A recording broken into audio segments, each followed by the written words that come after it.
Olá, eu sou a Larissa da Escola no G e hoje eu gostaria de conversar com vocês sobre um tema que eu acho de extrema importância quando a gente quer entender as origens de uma técnica, que é a sua história.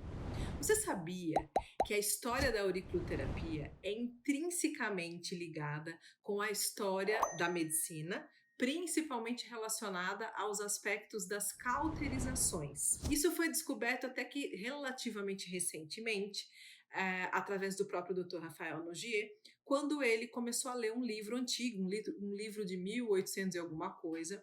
O livro era do autor Lagralete, e Lagralete cita um pouco da história da cauterização e o Dr. Rafael Noguet consegue então fazer uma bela de uma conexão de toda a história do pai dele. Então, o que aconteceu? A auriculoterapia, que é uma técnica que consiste em estimular pontos da orelha com fins terapêuticos, ela foi criada pelo médico francês Dr. Paul Nogier, nascido em 1908 e que faleceu em 1996.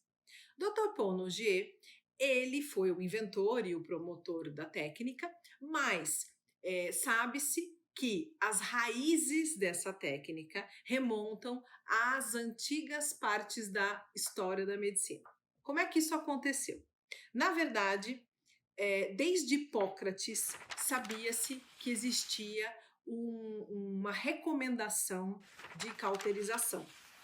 Porém, a parte mais curiosa disso é que a cauterização que o Hipócrates recomendava, ela era feita in loco, ou seja, no lugar da dor.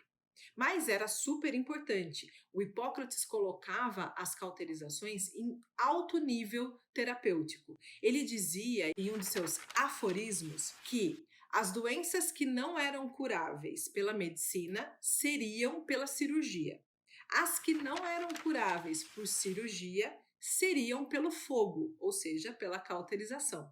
E aquelas que não fossem curáveis pelo fogo, elas não eram curáveis.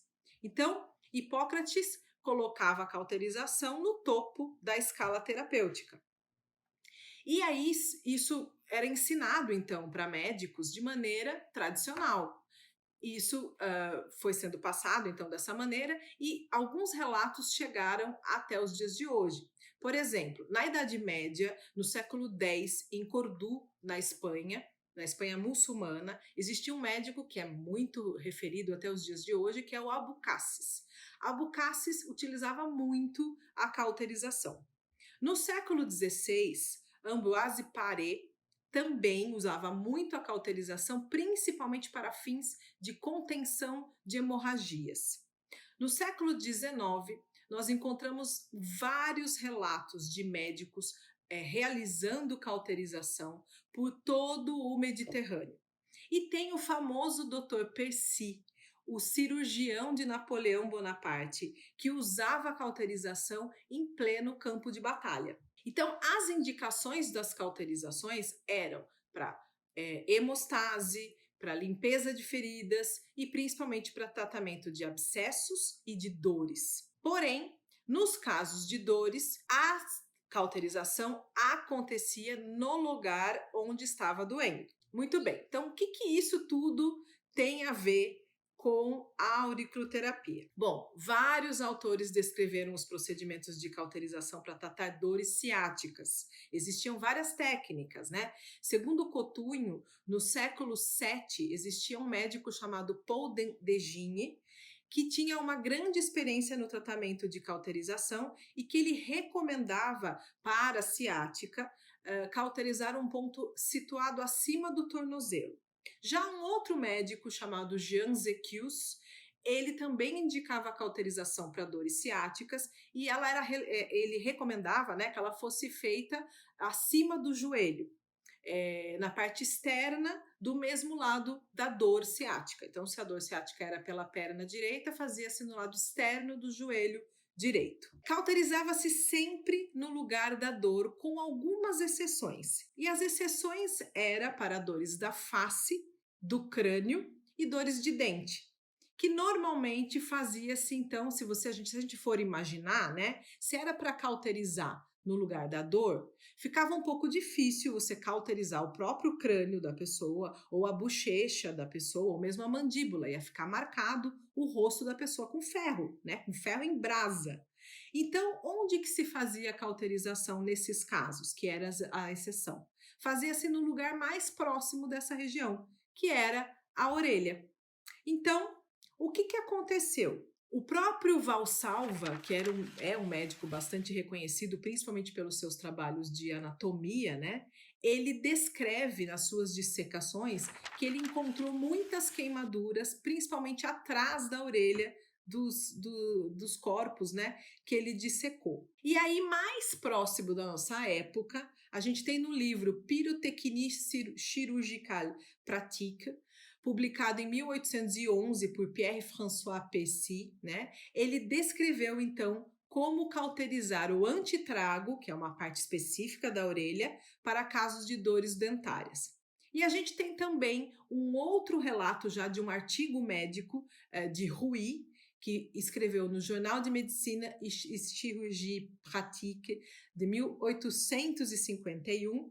Foi ele, então, que falou que existia uma grande prática de cauterização nas zonas rurais flamengas. Inclusive, ele cita o relato de uma mulher que explicou para ele, né? Ela era mulher do prefeito da região que ele pesquisou, e ela explicou para ele que ela tinha um cautério e que ela usava há mais de 20 anos em todas as pessoas da família que tinham dores de dente. E ela fala também que ela aprendeu essa técnica com um ferreiro da vila e que esse ferreiro tinha aprendido com os seus ancestrais, ou seja, passado realmente de maneira tradicional. Mas, voltando então e fazendo referência novamente a Hipócrates, a gente consegue compreender facilmente a indicação de uma cauterização para alívio de dor no local da dor. O que não dá para entender é usar, por exemplo, a cauterização da orelha para tratar outros tipos de problema. E aí, o que que acontece? A gente começa a se perguntar por quê? Por que isso aconteceu? Como é que foi acontecer de uma orelha, né, de um ponto da orelha passar a ser o resultado, né, o tratamento de uma dor ciática? Então, a única coisa que nos resta a partir de toda essa história é imaginar que muito provavelmente existiu um paciente que ele tinha enxaqueca e dor ciática ao mesmo tempo. Por quê? Lembrem-se, utilizava-se a cauterização na orelha, pensando que a orelha era a região mais próxima da face, do crânio, né, das regiões dentárias, quando a causa da dor era essa. Então, ao invés de queimar o rosto do paciente, queimava-se uma região da orelha. Então, muito provavelmente, aconteceu de um paciente estar com enxaqueca e dor ciática ao mesmo tempo e queimou-se então a orelha por causa da enxaqueca e a dor ciática se resolveu. A partir disso, sem saber por quê, começaram-se a utilizar a orelha como forma de tratamento para dor ciática. Muito bem. Isso foi assim até que uma carta do Dr. Luciana, era um médico de Bastia, na Córcega. Essa carta ela estava inserida no Jornal de Connaissance Médico-Chirurgicale, de maio de 1850, e nessa carta ele alertou, ele contou para o mundo médico que acontecia muito essa prática de cauterização da orelha para dor ciática entre os curandeiros, ou seja, não era uma prática reconhecida pela parte médica mais, ela já tinha se perdido na história, né? Mas ela tinha se mantido na mão de curandeiros. Então, o Dr. Luciana descreveu essa técnica que ferreiros da Córcega utilizavam para melhorar a dor de quem fosse, né, passar com esses ferreiros, né? E por conta dessa carta, o professor Joseph Malgaigne, de Paris, resolveu utilizar então a cauterização da orelha no Hospital Saint-Louis. E o resultado foi tão interessante que ele começou a chamar colegas médicos para assistir essas sessões que ele fazia, onde ele cauterizava a orelha de pacientes com dor ciática e que se resolvia o problema. Foi assim que Charles Edouard Bonsecar que é o pai da neurologia moderna, conheceu então essa prática. E ele achou isso extremamente interessante, tanto que ele levou esse conhecimento para um simpósio chamado Lições Médicas, que acontecia na Universidade de Harvard. Isso foi em 7 de novembro de 1866. E Charles Edward, então, ele relata algo bastante peculiar que aconteceu depois que ele fez esse relato, né? Eu vou até citar a frase dele que eu tenho aqui. Ele fala o seguinte: eu me lembro das gargalhadas que correram entre o mundo médico na França quando foi anunciado que, após séculos, a ciática tinha sido tratada na ilha de Córcega pela cauterização da hélice da orelha. Porém, um homem de coragem e de espírito independente, o professor Malgaigne, reconheceu como um fato positivo que a aplicação de um ferro em brasa na hélice da orelha curasse algumas vezes a ciática. Então, a cura acontecia, segundo o professor Bronsekar, por conta de uma ação reflexa. E essa paixão, então, pelas cauterizações, ela nessa época percorreu um pouco mais o mundo e chegou até mesmo na Itália, onde o doutor José Finco fez um trabalho com 48 casos, né, de ciática, e tratados pela cauterização na orelha, e desses 48 casos, 30 tiveram resultados excelentes, foram resolvidos com essa prática, 10 tiveram um resultado razoável e apenas 8 fracassaram. Então, o professor Malgaigne, mesmo com toda essa abertura e inteligência que foi descrita pelo Dr. Charles Edward Bronsekar, ele infelizmente não deu sequência ao seu trabalho, principalmente porque ele foi extremamente criticado por um célebre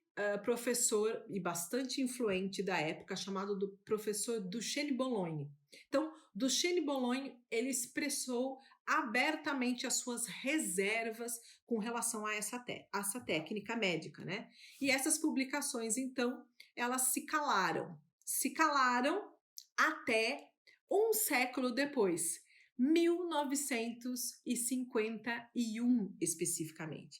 1951 tinha então o Dr. Paul Nogier, que estava lá no seu consultório médico, que ele era um médico, e chega então um paciente para ele com uma queimadura na orelha. Então esse paciente chegou por alguma outra razão e o Dr. Paul Nogier, que era um médico extremamente minucioso, ele costumava fazer uma avaliação física nos seus pacientes de corpo inteiro, independente de qual era a queixa desse paciente. E nessa avaliação, ele vê então uma queimadura na orelha. E o paciente fala para ele: não, não, essa queimadura na orelha, nem se preocupe. Eu fui para Marsella, numa curandeira chamada Senhora Barran, que em francês eles chamam de Madame Barran, né? E a Madame Barran, ela queimou aqui essa região da minha orelha para curar uma dor ciática que era rebelde a qualquer tipo de tratamento que eu já tinha feito. Eu já tinha tomado tudo quanto era remédio, eu já estava sofrendo dessa dor por meses e foi a Madame Barran, com essa queimadura, que resolveu o meu problema. Bom, o Dr. Paul Nogier, ele ficou um pouco intrigado com aquilo. Ele ficou com aquela informação na cabeça dele. Mas 15 dias depois, aconteceu novamente a mesma situação. Um paciente com outra queixa chega para o consultório dele, ele vai fazer a avaliação e quando ele está avaliando, ele encontra o mesmo tipo de queimadura na orelha e o paciente relata a mesma história, que ele tinha uma dor ciática, que era rebelde, né, a qualquer tratamento, e que foi a Madame Barran, a senhora Barran, que fez essa queimadura e que resolveu o problema. Bom, os primeiros passos de Paul Nogier como médico foram passos diferenciados. Por quê? Porque Paul Nogier, na verdade, ele não optou a princípio pela medicina. Ele foi fazer primeiro engenharia.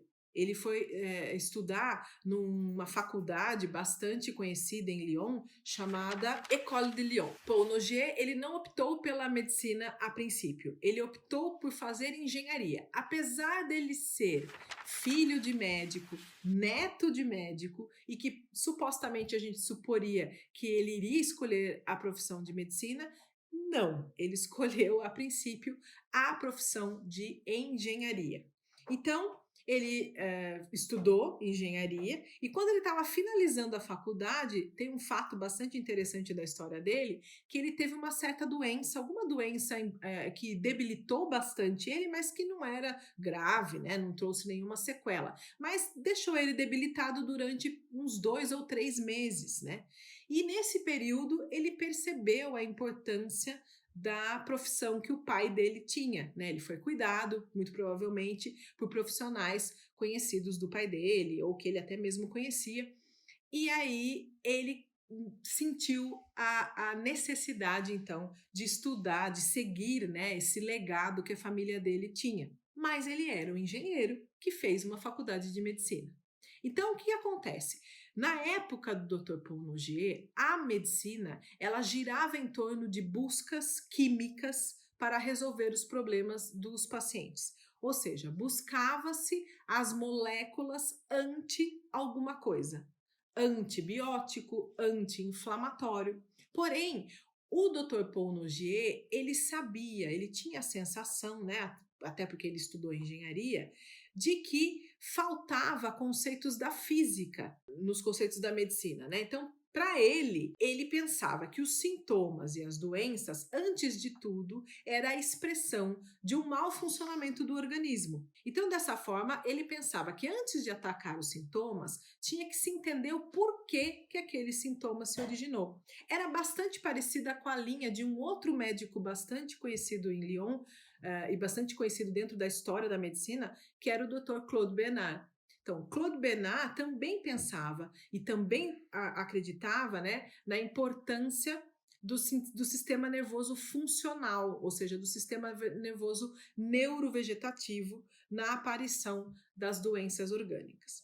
Então, Dr. Paul Nogier, quando ele saiu da faculdade, por ele ter da faculdade de medicina, né? Por ele ter essa visão da física, ele se interessou bastante por técnicas como acupuntura, homeopatia e até mesmo terapias manuais, né? Que lá na França estava começando a ficar bastante forte, né? Terapias que derivaram da osteopatia. Muito bem. A partir do momento, então, que esses 2 pacientes chegaram com a orelha queimada, dizendo que aquele ponto tinha curado a ciática, aquele médico, que também era engenheiro, pensou: esse ponto talvez seja um ponto de tratamento de dor. Então, ele começou a fazer uma avaliação desse ponto através de um instrumento que ele mesmo criou. O instrumento feito de um material bastante rebuscado, que era uma caneta Bic. Ele pegou então uma caneta Bic e ele adaptou nessa caneta Bic uma ponteira ligada numa mola, para que ele pudesse ter uma referência de avaliação nesse ponto. E era o que ele fazia. Chegava a pacientes com dores, seja elas quais forem, ele tentava encontrar a solução desse problema através daquele ponto que ele conheceu que estava queimado na orelha dos seus pacientes. E depois de muito testar, então, ele percebeu que quando uma parte do corpo estava com dor, o ponto correspondente da orelha se tornava também dolorido à pressão. Ele percebeu que aquele ponto que aquele paciente chegou, né? Ele não era um ponto para dores, ele era, na verdade, o ponto da região ciática. E foi a partir dessa conclusão, né, dessa visão que ele teve, que ele pensou: será então que a coluna vertebral como um todo está representada na antihélice da orelha? Ele fez toda uma pesquisa em cima disso e ele então conseguiu fazer um primeiro esboço da cartografia da orelha, baseada somente no sistema locomotor. Então, esse primeiro esboço aconteceu mais ou menos em 1956, que foi quando ele expressou, né? Ele colocou esse artigo num encontro em Paris de acupunturistas e que foi bastante interessante, foi bastante importante esse marco, né? Porque nessa jornada médica de acupuntura, alguma coisa do gênero, que aconteceu em Marsella, se eu não me engano, ou foi Marsella, ou foi em Paris, Nessa jornada existia um médico alemão que era proprietário de uma revista que tinha tiragem na Alemanha e na China. Então, foi a partir desse alemão que estava nessa jornada que ele resolveu traduzir esse artigo para o chinês e que esse primeiro esboço que o Dr. Paul Noguet tinha feito do sistema apenas locomotor chegou na China. E a partir daí eles começaram a desenvolver uma técnica que é a auriculoterapia chinesa. Então é bastante importante reforçar que até antes do Dr. Noguet, do Dr. Paul Noguet, ter estudado profundamente essa relação da cauterização com a orelha, é, jamais tinha sido escrito qualquer ponto na orelha pelos acupunturistas chineses. Existiam-se alguns relatos de pontos na orelha dentro de livros antigos da medicina chinesa, como Ling Shu, mas isso não era auriculoterapia. Eram relatos de pontos para ser tratado dentro da medicina chinesa através da orelha. Bom, em 1963, o Dr. Paul Noguet continuava as suas pesquisas e tentava afinar, né, deixar a sua cartografia cada vez mais precisa. No entanto, nessa época, ele estava numa armadilha, ou seja, ele não conseguia fazer correspondências de órgãos na orelha. Por quê? Porque os órgãos, muitas vezes, mesmo em mau funcionamento, não expressa dor. E aqueles pontos que ele estava pesquisando através de um palpador de pressão que gerava um estímulo de dor. Então ele não estava, era realmente um checkmate que ele se encontrava para conseguir definir a parte de órgãos e vísceras na orelha. Foi então que ele descobriu e que ele conheceu, né, um médico também francês e também de Lyon, né, também que se encontrou com ele em Lyon, ele chegou a se encontrar com o Dr. Niboyer. Então, o Dr. Niboyer estava finalizando um doutorado dele em acupuntura, onde ele descobriu, né, que os pontos de acupuntura no corpo, espalhados pelo corpo, tinha sim um comportamento elétrico particular. Isso na mão de um engenheiro foi fantástico, né? Dr. Paul Noguet, a partir daquela correlação, ele resolveu estudar isso na orelha. E ele conseguiu então fazer uma correlação, sim, de que acontecia sobre a orelha também pontos de menor resistência elétrica. E através dessa descoberta, ele conseguiu finalizar o seu mapa e fazer as correspondências dos órgãos e vísceras. Então, hoje em dia, a gente sabe que na orelha existem dois tipos de pontos: os pontos reflexos, que são encontrados através de palpador de pressão, e os pontos que antigamente o Dr. Paul Noguet chamava de orgânicos, mas que hoje a gente chama de complexos neurovascular, que são pontos, então, detectáveis através de estímulo elétrico. Então, esses pontos, os CNVs, eles ficam eletricamente perturbados quando o órgão correspondente apresenta um problema de funcionamento. Então, após muitos anos de estudo, o Dr. Paul Noguet conseguiu refinar sua cartografia, deixar ela cada vez mais precisa, mostrar o lugar na orelha de cada um desses órgãos e nasceu então toda a metodologia, toda a estratégia de auriculoterapia que o Dr. Paul Noguet estudava tanto, marcado em 1969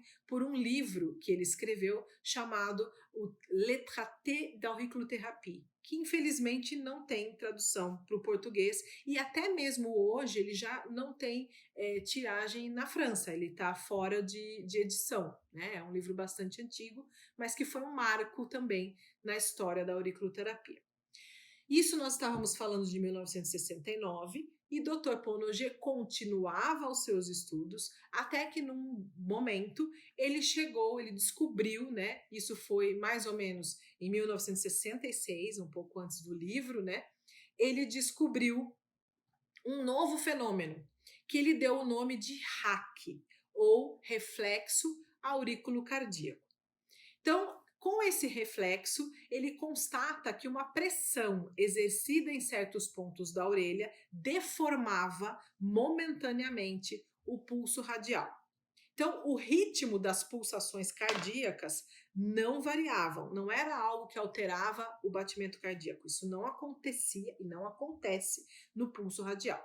O pulso radial, ele fica mais ou menos forte durante duas ou três pulsações, em algumas situações até mais, e esse fenômeno arterial fino, delicado, difícil de perceber, né, e de estudar, mas que é perceptível manualmente. O Dr. Paul Noguet chegou então no que ele chamou de sinal vascular autonômico, ou em inglês, né, Vascular Autonomic Signal, que é da onde vem a sigla VAS. Então, é importante dizer que é necessário um treino pessoal importante, né, dedicar tempo para que o terapeuta se sinta então seguro em utilizar o VAS. Então, essa estranha descoberta levou o Dr. Paul Noguet a estudar os efeitos de numerosas outras estimulações na orelha. Então, ele começou, sempre avaliando o pulso radial, ele começou a estimular as zonas da orelha pelo toque, por vibrações, mas o que ele percebeu foi que a orelha respondia principalmente a ondas eletromagnéticas. Então, com aparelhos cada vez mais aperfeiçoados, ele busca compreender então certas ondas eletromagnéticas projetadas na orelha que disparavam o sinal vascular, enquanto, né, ele percebia que outras não faziam isso. Então, ele entende que os pontos da orelha são sensíveis a diferentes frequências e, com a ajuda de geradores dessas frequências, ele estimula as funções específicas do corpo. A originalidade do caminho de Paul Noguet foi especificar que podemos dividir a superfície da orelha em 7 zonas bem específicas, que são sensíveis a 7 tipos de frequência diferentes. Então, foi Paul Noguet que descobriu, que desenvolveu as frequências de Noguet, que vão de A a G e que tem uma frequência específica, né? Por exemplo, a frequência A, ela tem 2,28 Hz e ela estimula o trabalho celular. Ela é utilizada para tratar, por exemplo, patologias inflamatórias, degenerativas. A frequência B, que é 4,56, ela estimula as funções de corpos que têm pluricelularidade, ou seja, muitas células. Então, ela vai ser utilizada para tratar patologias relacionadas com nutrição, com o sistema digestivo, com a imunidade e, por exemplo, isso vai estar envolvendo alergias, doenças autoimunes. Nós vamos ter, então, a frequência, como eu disse, de A a G,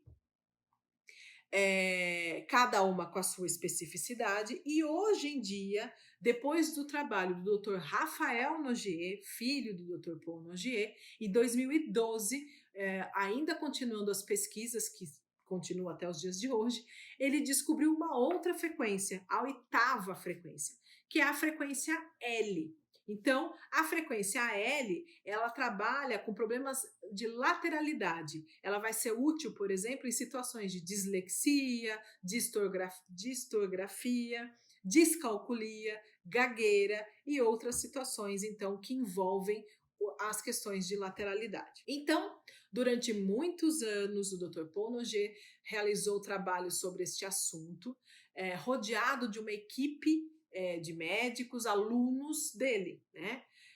Sempre avaliando o pulso do paciente. Então, ele projetava, né, na orelha luzes coloridas com frequências bem específicas e observava o que isso ia induzir no paciente. Essa técnica, ela permitia fazer, num primeiro momento, diagnóstico, pois todos eram médicos, e num segundo momento propor um tratamento. Por conta dessa função, por conta dessa propriedade de ter um momento avaliativo e um momento de propor um tratamento, naquela época eles batizaram, né, o próprio Dr. Paul Nogier, a técnica de auriculomedicina. Porém, logo em seguida, Dr. Paul Nogier se arrependeu desse termo, né? Por quê? Porque o sinal vascular, ele pode ser disparado por estimulações cutâneas fora da orelha ou por estimulações de origem emocional. Então, o termo auriculomedicina reduz a função do sinal vascular, reduz a função dessa técnica que ele tinha acabado, né, de desenvolver. Então, eh, hoje em dia, o Dr. Rafael Nogier, ele sugere, né, que o termo auriculoterapia com o auxílio do VAS é um termo muito mais interessante para essa evolução da técnica que o pai dele criou. É importante dizer que, para aqueles que praticam a auriculoterapia, eles devem ser rigorosos no exame clínico do seu paciente. Ou seja, você sempre deve voltar às bases da sua profissão: interrogatório, inspeção, palpação, percussão. A ausculta do paciente continuará sempre sendo fundamental para se trabalhar com a auriculoterapia. As técnicas desenvolvidas pelo Dr. Paul Nogier, longe de estar em oposição com a tradição médica, né, ela se coloca, no caso, na continuidade de semiologistas do século XIX. Mas, contudo, é importante dizer que ainda é necessário muito trabalho científico, principalmente dentro da área da biologia e da bioquímica, para conseguir se validar cientificamente cada vez mais essa técnica. Até hoje em dia, existem muitos estudiosos que trabalham ainda na linha do Dr. Nogier, que se dedicam a evoluir, né, cientificamente a técnica. Um deles é o Dr. Michel Marian. Michel Marian, ele também participa da Escola Rafael Nogier com o curso de posturologia. Ele é um cientista extremamente dedicado e ele trabalha sobre assuntos fundamentais, né, e tentando comprovar partes fundamentais dessa área da auriculoterapia. Por exemplo, ele fez um trabalho de termografia da orelha, onde ele conseguiu sim comprovar a relação que existe entre a orelha e o corpo, principalmente na relação de controle de temperatura. E ele também fez um outro trabalho científico para conseguir fazer o registro do VAS, ou seja, o registro do sinal vascular. Tem também um outro professor bastante integrado, que é o Dr. Antony de Souza, que desenvolveu as teorias sobre a hemodinâmica do sinal vascular. Bom, se eu tiver que falar o nome de todos os estudiosos franceses que vêm se dedicando, esse vídeo vai demorar bastante. Mas eu queria citar pelo menos mais uma, que é a doutora Claudie Terral. A doutora Claudie Terral, que recentemente, inclusive, lançou um livro bastante interessante falando sobre pontos da orelha, ela foi quem conseguiu comprovar o complexo neurovascular, né? Ela conseguiu comprovar o ponto que é detectável por estímulo elétrico. Então, é super importante citá-la quando a gente fala de história de auriculoterapia. Então, para a gente finalizar esse vídeo, eu gostaria de resumir o que eu falei, né? O que eu falei foi que recentemente observou-se que as origens da auriculoterapia elas são bastante antigas dentro da história da medicina. Se a gente considerar que para desenvolver a auriculoterapia precisou surgir 2 pacientes cauterizados na orelha para que o Dr. Paul Nogier se interessasse pelo assunto e estudasse profundamente. Quando a gente pensa então em cauterização, a gente vê que as cauterizações elas eram desde o início indicadas desde de Hipócrates, que era o pai da medicina, né? Só que Hipócrates indicava cauterizações in loco, ou seja, no lugar da dor. Com a passagem desse conhecimento durante séculos, percebeu-se que por alguma razão que muito provavelmente foi uma bela de uma coincidência, né? Foi um belo de um acaso, e às vezes acasos acontecem dentro da medicina e que faz com que se desenvolva materiais importantes, né? Muito provavelmente, então, por tratar de uma enxaqueca junto com uma ciática na orelha, porque tratava-se a enxaqueca por proximidade, né, através da cauterização da orelha, observou-se que cauterizando a orelha resolvia uma dor ciática. E a partir daí houve um novo desenvolvimento, então, de uma tradição de tratar a ciática através da orelha. Isso fez com que chegasse nas mãos de Paul Noguet 2 pacientes tratados por uma curandeira dessa maneira. Ele começou então a desenvolver todo um estudo em cima das razões pelas quais aquilo funcionava. Ele, graças a Deus, né, e graças à sua dedicação, ele conseguiu então resolver esse quebra-cabeças e desenvolver muito mais ainda a técnica que nós temos até os dias de hoje, que continua sendo estudada e desenvolvida por vários profissionais. E aqui na Escola Nogier nós seguimos todos os estudos que o filho dele faz também, que é o Dr. Rafael Nogier. Então, eu espero que esse vídeo tenha esclarecido e que tenha trazido bastante conteúdo sobre a história da auriculoterapia e muito provavelmente em breve novos conteúdos serão postados aqui. Um abraço e até um próximo.